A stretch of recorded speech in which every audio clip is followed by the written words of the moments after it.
მოგესალმებით ძვირფასო მაყურებლებო, სასწაულების საძიებლად მორიგი ექსპედიცია გაემართა. მივდივართ მართლა საოცარ ადგილას, სადაც მოხვედრა დიდი ხანია მინდა, კამერების გარეშე სხვათა შორის. მივდივართ მზოვრეთის მამათა მონასტერში, ძამას ხეობაში. საოცარი შემოდგომაა მზიანი. შემოდგომის დღეებს მოხვა უცბად ესეთი მოღრუბლული და დანისლული შემოდგომა. არის ულამაზესი ძამას ხეობა. ყველა სეზონზე ძალიან ლამაზია ზამთარში, ზაფხულში, გაზაფხულზე. ხშირად დავდიოდი აქ ჩემს ახალგაზრდობაში ლაშქრობებზე. და ძალაუნებურად გამახსენდა გალაქტიონ ტაბიძის ლექსი, რომელსაც ახლა ჩვენთან მხოლოდ სათაური აკავშირებს ამ შემთხვევაში ქვია შემოდგომა, ანუ უმანკო მამათა ჩასახვის სავანეში. შემოდგომა არის და უმანკო მამების სავანეშიც მივდივართ. და ცოტა ხნის წინ ქონდა გალაქტიონს დაბადების დღე. და ეს გადაცემა რო გადის, შეიძლება შემოდგომა უკვე აღარ არის და ზამთარია. შეიძლება არის უბრალოდ ზამთარია. თუმცა ასტროლოგიურად 21 დეკემბრამდე შემოდგომა ასტრონომიულადაც. აი ესეთი ლამაზ-ლამაზი ეკლესიები გვხდება ყველა ფეხის ნაბიჯზე.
საოცრება არის აქაურობა, რა თვალი ვერ მოუწყვიტე, მანქანით კიდევ გადავარდი ესე მოვდიოდი და თან ვიყურებოდი გზადაც. აი ულამაზესია, უბრალოდ ეხაც გაუგნებული ვარ, არანაირი აზრი არ მიქრის თავში, უბრალოდ ვიყურები. გაოცებული მართლა. ფანტასტიკური ადგილია.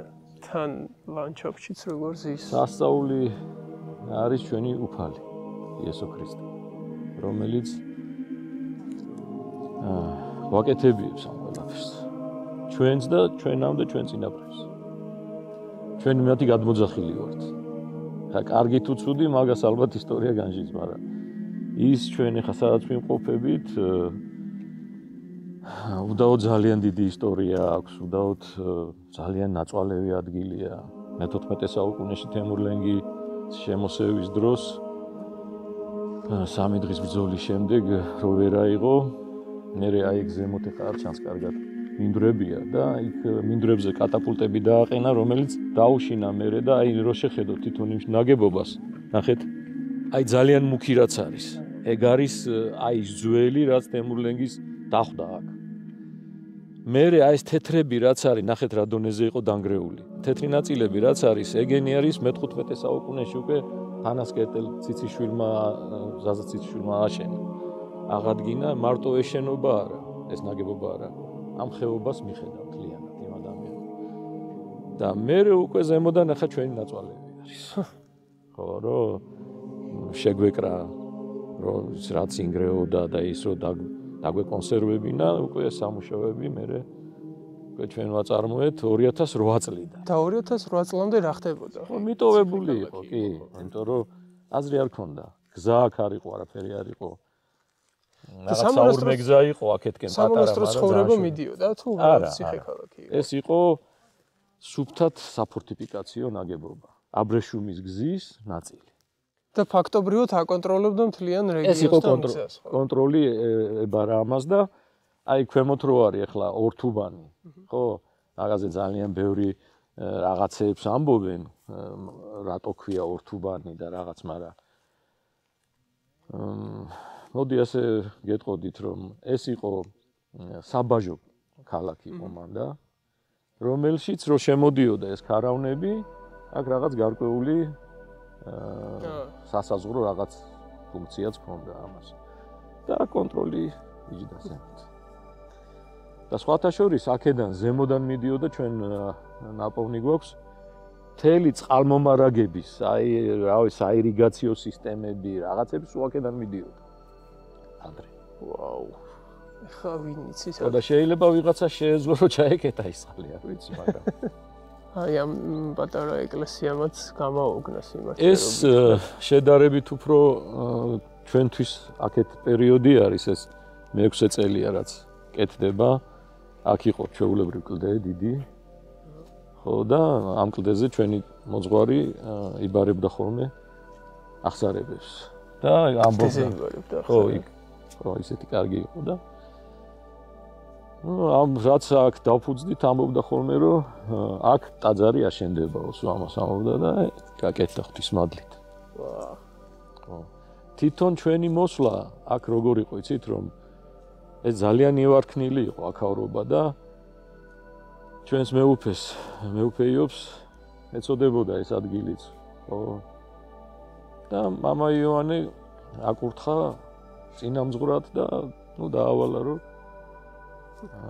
აი ღორძინებინა ეს ადგილი და აი იმ აღორძინებას უკვე თქვა ჩვენი წინამძღვრის გულმოდგინება, მისი ლოცვა, აი ეს ძმობის შეკრა, ასე ვთქვათ, ძმობის შემოერთება, ნუ ჩვენ 2008 წლიდან ვართ აქ. ხო და გარკვეულწილად ამაიონეს ძალიან დიდი ღვაწლი დევს აქ. საოცრად. დილით გამომიტანა ესე ჩანახატი და მითხრა რომ გამედიდებინა. ნუ წამეყო ქალაქში და გამედიდებინა. და სრულად არის ნათლობის დროს რაც მოხდა, რომ უფალზე თეთრი ტრედი დაევანა და ზემოდან იყო მამის ხელი. დიახ, მაკურთხეველი ხელი არის ზემოდან. რომ ეს არის ჩემი საყვარელი ძე, მას მისდიეთ. მამა სულიწმინდა ძე. დიახ.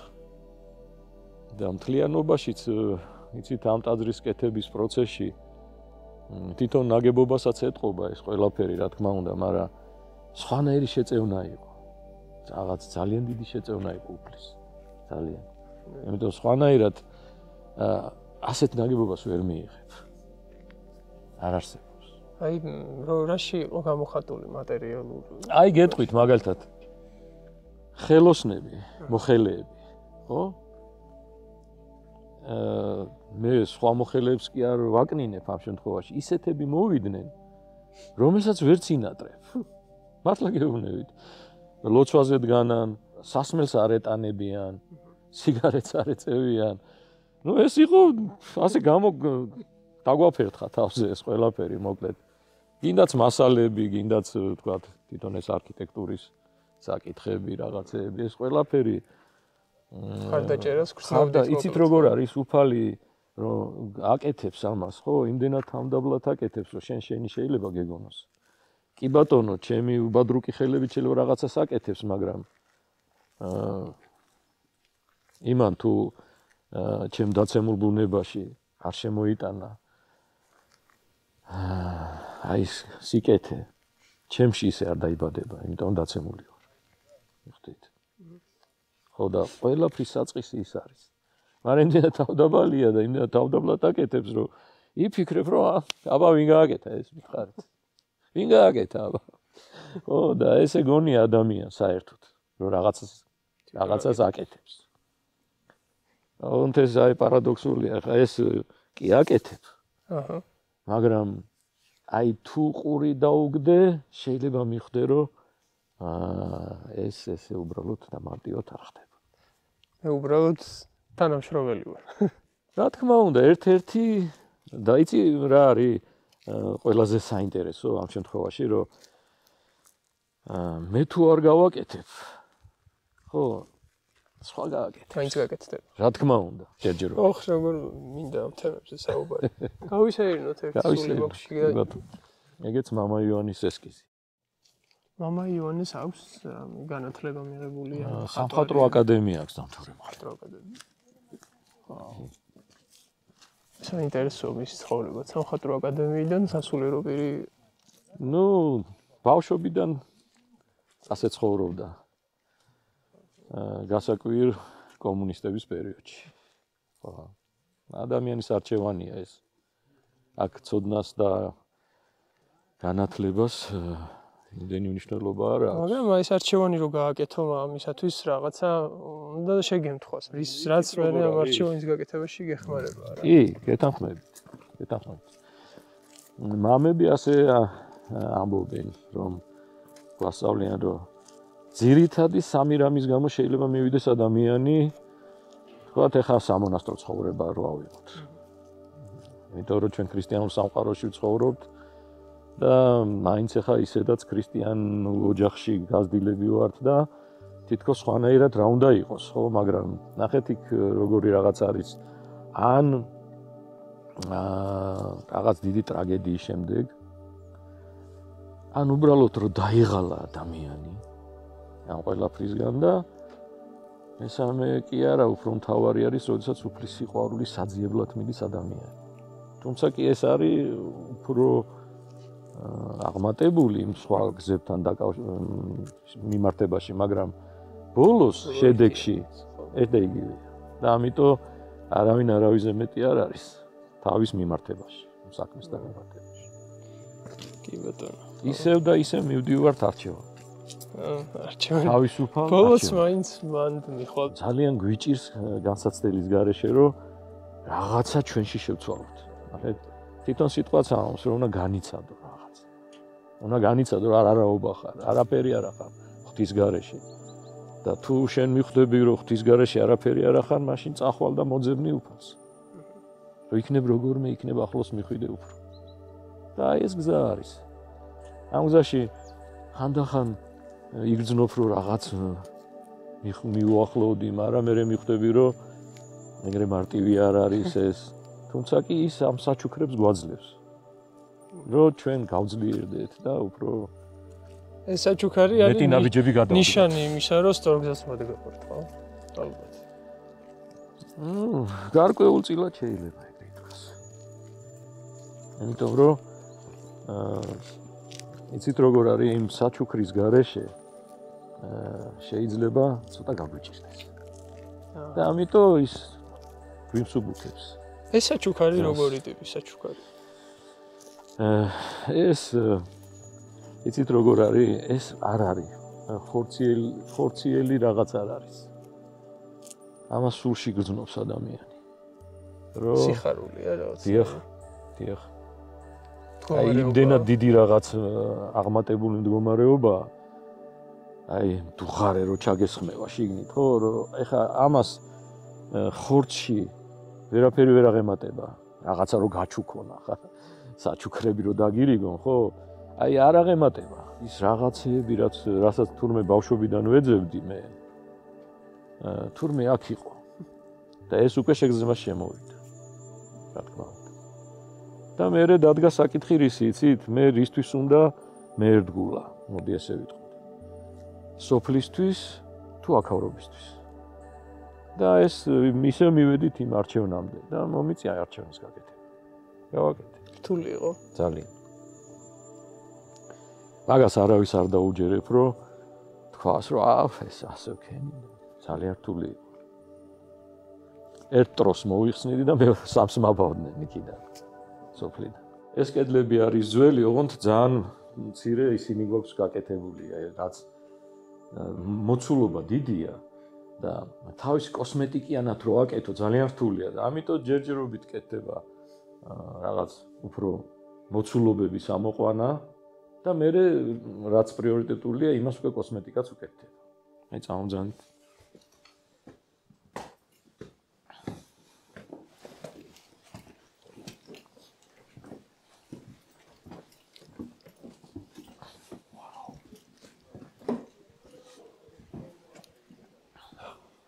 Wow.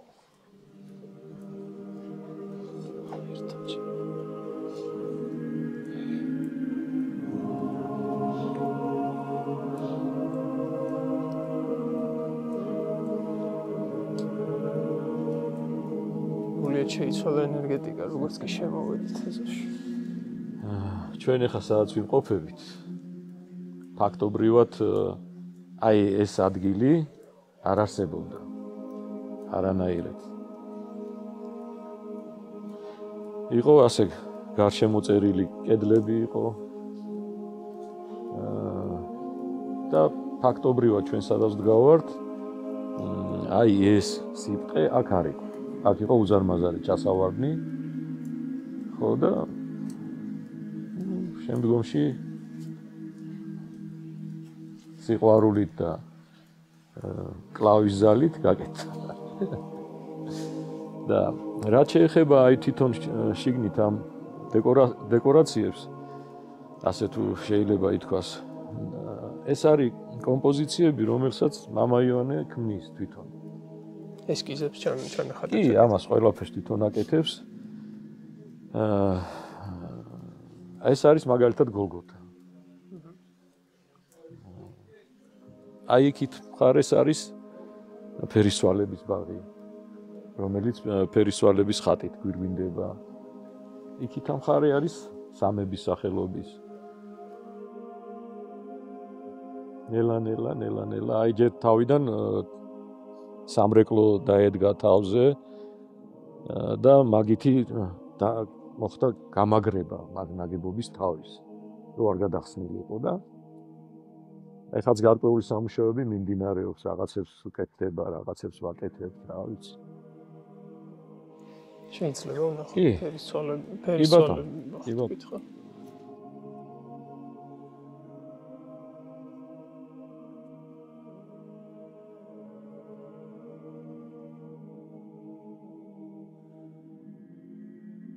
ეს რაც სამონასტრო ცხოვრებას დაუკავშირდა ეს ნაგებობა.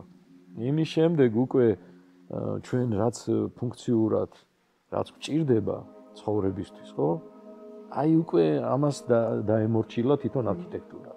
აქ საცხოვრისი არის საერთოდ მოდი ესე ვიტყოდი, რომ ეს არის საერთო საცხოვრებლის ტიპის მონასტერი, მოწყობით.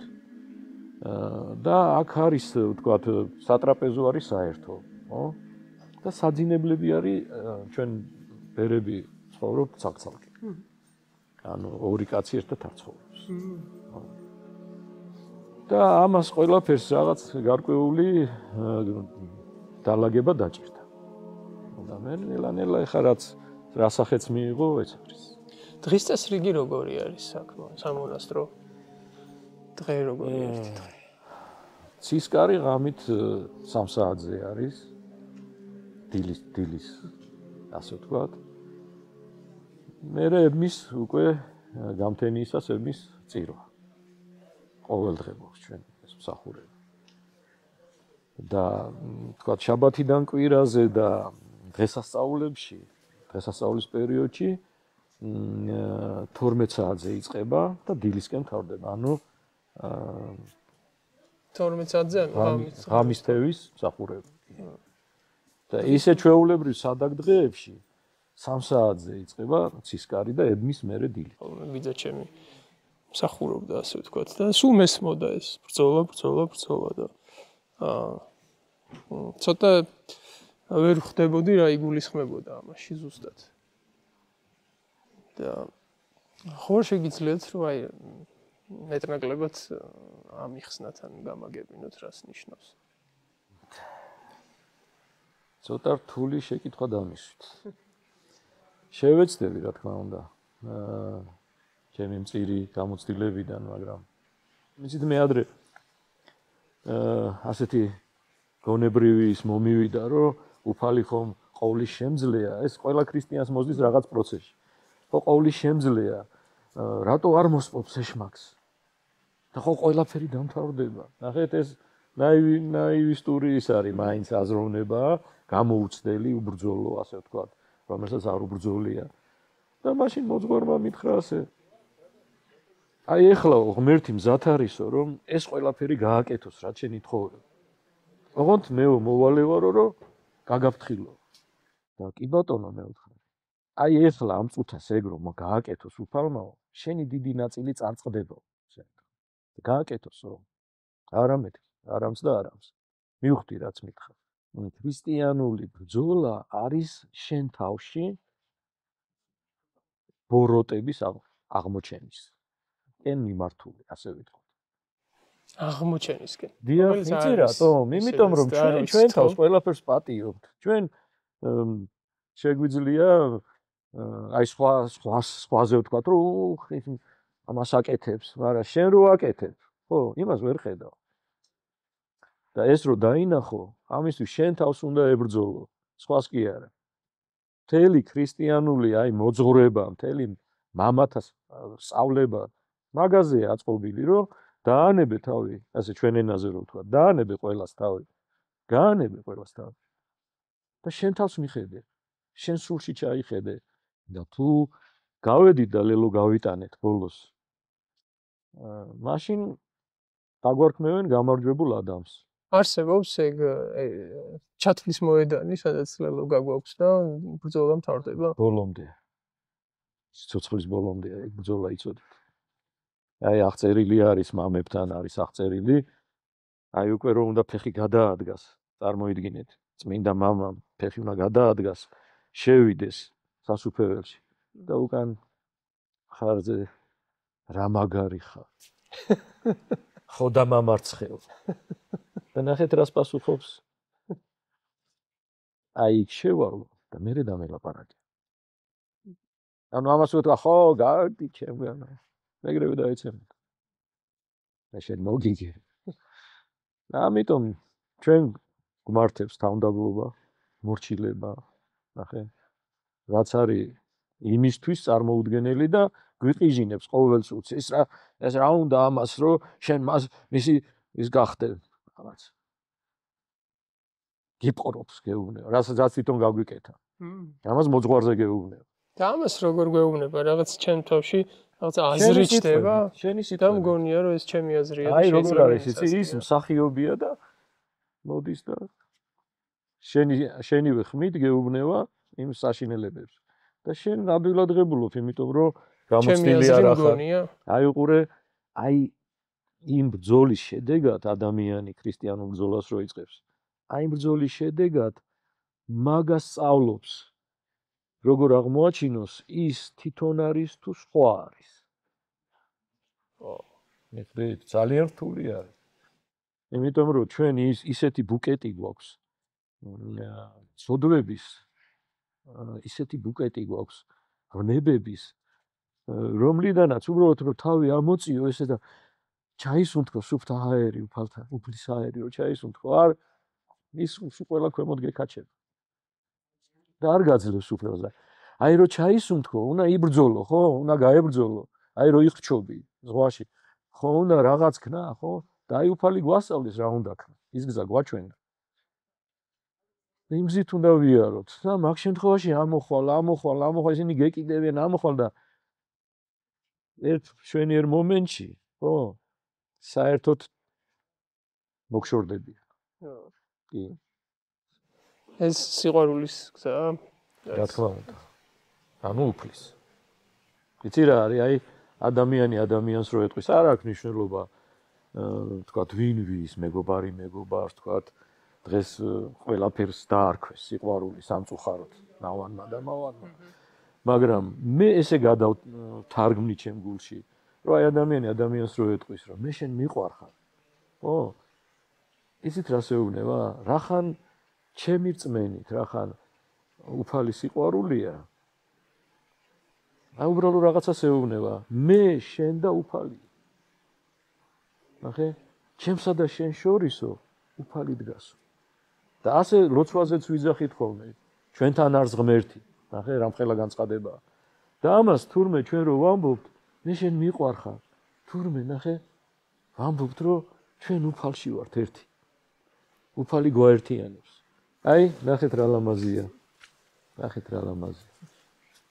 შეხედეთ ამაზე დიდი სასაული არსებობს და ადამიანი რატომღაც რაღაცას ელოდება რომ ახ ამას ხო ჭირდება დანახვა რატო ვერ ხედავთ ხოლმე რატომ და ესეთ ხო გვაქვს რატომ და გაფიზიკურებულია ჩვენი თვალი ისმით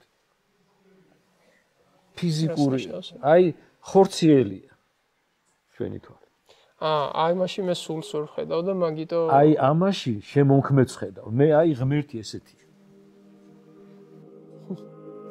ესეთია უფალი ნახე რა კარგია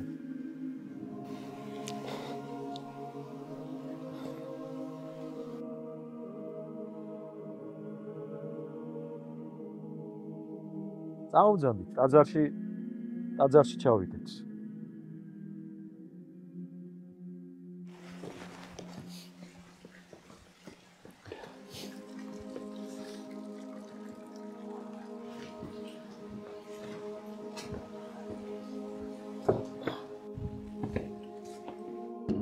მამაკო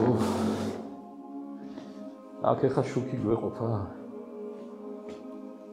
გამოვწოდა აბრუნდა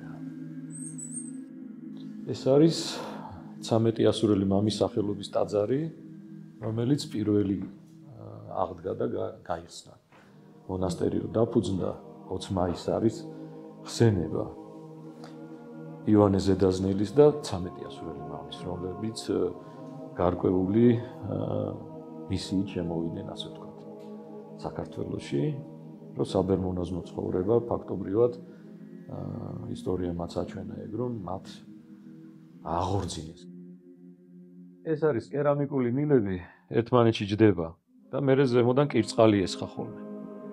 ეხლა სადაც ჩანგრეული ადგილები იყო, იქიდან ამოვიღეთ. და მერე ესე ავყევით და იქ მინდორში მთელი სისტემა ძველი, ძალიან ძველი სისტემაა, საიდანაც წყლები მოდიოდა. ეს მოსახლეობა რაც აქ იყო, ის მარაგდებოდა. იცით როგორ არის, აქ უფრო დიდი ბევრი იყო მოსახლეობა სინამდვილეში, იქით ფერძეც იყო შეფენილი, აქეთა ფერძეც იყო. იმიტომ რომ ისტორიაში წერია, რომ თხარო დაგესვა სახლის ბანზეო ქარელში. იქიდან სანამ ავიდოდაო ზემო სოფლებში მიწაზე არ გაივლიდაო. ანუ ძალიან მჭიდროდა, კი. ჭიდროდა. პრინციპში თუ მართლა აქ გადიოდა აბრეშუმის გზა. კი, არა, ეს ძალიან განვითარებული იყო აქ ყველაფერი. აი ეს არის ქვები, ზოგი შურდულის ქვა, ზოგი კატაპულტის ქვა არის, რომ რითიც იბრძოდნენ. შეიძლება ავიღო? ნახეთ, კიდე. ეს არის ქვის გული. სულ ფიქრობდი ხოლმე ხა რომ გამოთალო ხა ეს. მერე ვიღას ეს ვიღაც. ხო. აიღებდნენ ქვას, გარკვეული ჯიშის და ცეცხლში დებდნენ. და აი თუ შეგიხედიათ, თუ ქონიათ შემთხვევა, შიგნით ვარდისფერი არის. გარეთ სხვა ფერი. აჰა. გამოიღებდნენ და წყალს დაასხავდნენ და ის ვარდისფერი რაც იყო ქვის გული. ის რჩებოდა ხა სუსტი მრგვალი არც ეს არ არის. ცოტა შეიძლება წამოერთხათ, მაგრამ ნუ უკვე საკმარისი იყო რომ და ესე ამზადებდნენ. აეროდინამიკა ქონდა ისეთი რომ შორს ავიდოდა. არქეოლოგიური სამუშაოების გიწარმოებიათ ფაქტობრივად. მე ადრე მუშაობდი არქეოლოგიაში. სვანეთის. მუშაობდი როგორ ვეხმარებოდი ხოლმე ზაფხულობით ავდიოდი სვანეთის ექსპედიციაში. შოთა იყო ჩართოლანიას ძალიან კაი პიროვნება. იმას ვეხმარებოდით ხოლმე იქ თაში. და ეს გამოცდილება გამოცდილება გვაქვს კი. რა მაგარი. ისე რომ ემზადებოდით ესე იგი. კი ბატონო. მამზადებდა ღმერთი.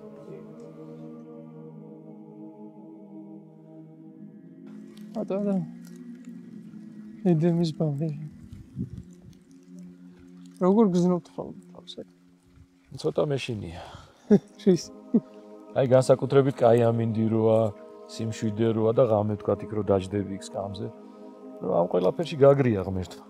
ეს ყველაფერი ადამიანმა უნდა შეძლოს რომ სწორად მიიღოს და თავში არა უვარდეს. ძალიან რთულია. ამ ხელა რაღაცას რო გააკეთებიოს ღმერთი. შეიძლება ჩავიერ. კი ბატონო. თვითონ კეთების პროცესის შესახებ კი მომი. აი ეს კედელი მაგალითად 1 წელი შენდებოდა. სხვას ვერაფერს ვერ ვაკეთებდით, აი ეს კედელი კეთდებოდა ზუსტად 1 წელი. იმ წელიწადს გადავდეთ ყველაფერი. ბევრი გამოწვევა იქნებოდა კეთების პროცესში. საკმაოდ. ბევრი რამ ითქმის, ბევრი რამ არა. რაც ითქმის, ხა ვერ მეტყვით მაგას. იცით რა არის? საზოგადოდ რთული არის როცა რაღაცას დაგაბრალებენ, რო თითქოს შენ ანგრევ აქ. მიხდით რთულია. არც იმ ხალხზე მინდა ვთქვა აუგი რომელიც მაგას გვაბრალებს რომ ჩვენ ეს დავანგრიეთ. მაგრამ ეს ეგ მომენტებიც იყო, რომ ჩვენ ვანგრევდით აქავრობას. ასე მომენტებიც იყო. თუმცა ეხა უკვე შედეგი. ნუ შედეგი ის არის რომ ათასობით კაცი მოდის ჩვენი დანგრეული სანახავად. ეს არის შედეგი. ხო და რა ვიცი. მაინც რა არის, რა ესე როგორ ფიქრობთ, აი ამ ყველაფრის მერე როცა ესეთი სირთულეები გამოიარა ქვეყანამ. საძალა არის ისი მეშვეობითაც აქამდე შევძელით და მოვახციეთ და თან მოვახციეთ აი ესე მოვახციეთ. აი ისტორიაში ბევრგან არის აღწერილი რომ შემოვიდოდნენ იავარქნიდნენ ვას აგვიჩეხავდნენ რაც ჩვენი ყველაზე ისეთი ძვირფასი მცენარე იყო ყოველთვის იმიტომ რომ ქართველი კაცი ყოველთვის დიდ პატივს სცემდა ამ კულტურას და თანაც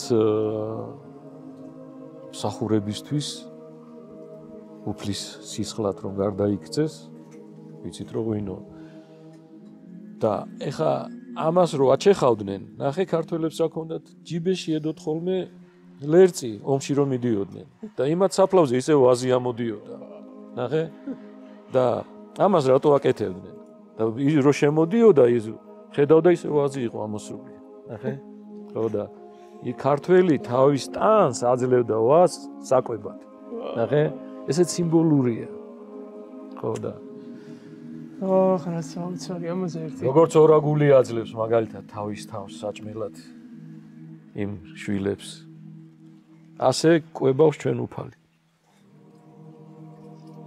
აბა ზიარება რა არის ეს ამ ვაზის ამბავზე ერთი ის გამონათქვამი გამახსენდა ძალიან ცნობილი ამერიკელი ინდიელების გამონათქვამი მათ ჩვენი დამარხვა უნდათ კი არ იცოდნენ რომ თესლები ვიყავით რა თქმა უნდა რა თქმა უნდა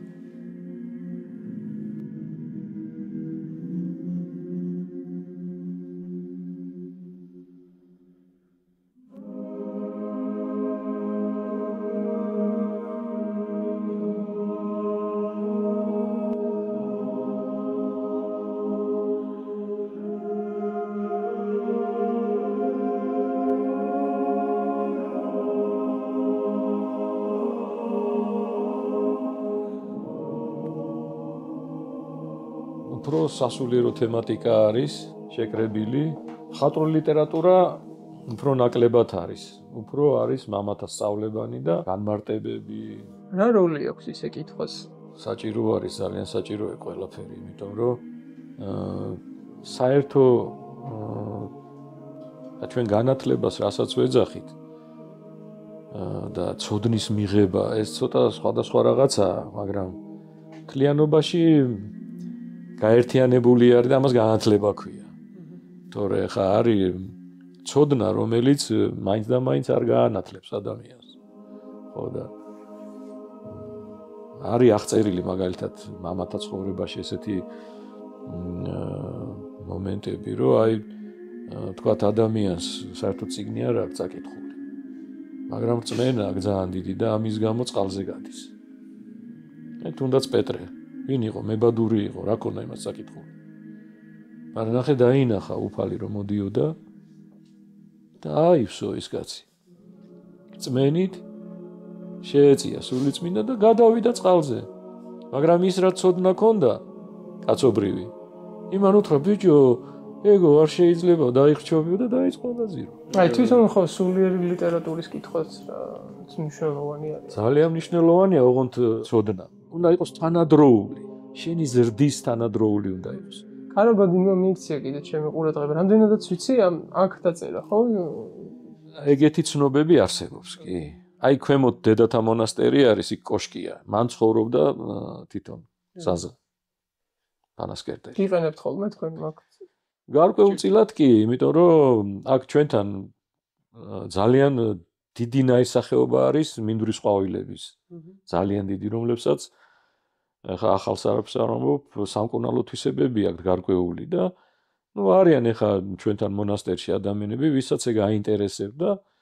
მოძღვრისგანაც კურთხევა აქვს, რომ ახლა როცა თავისუფალი დრო აქვს ადამიანს, რომ წავიდეს და დაკრიფოს და გააშროს, მერე ვთქვათ თუ ვინმეს ან გაციუდება ან რაღაცით ბუნებრივი რაღაცით ვთქვათ, ხო, ან ჩაი სახით ან რაღაც ნაყენის სახით მიიღოს.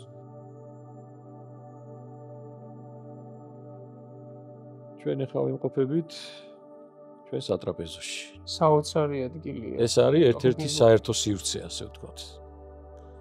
საოცარი ადგილია. თვითონ ეს ადგილი ფიზიკურად აი ეს კლდე, ეს ყველაფერი ესე იყო.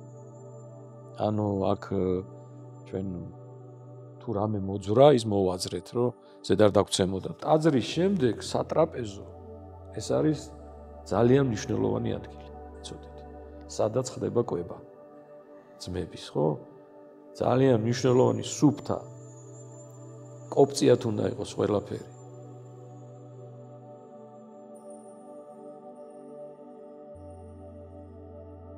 უფალი ამბობს ასეთ რაღაცას.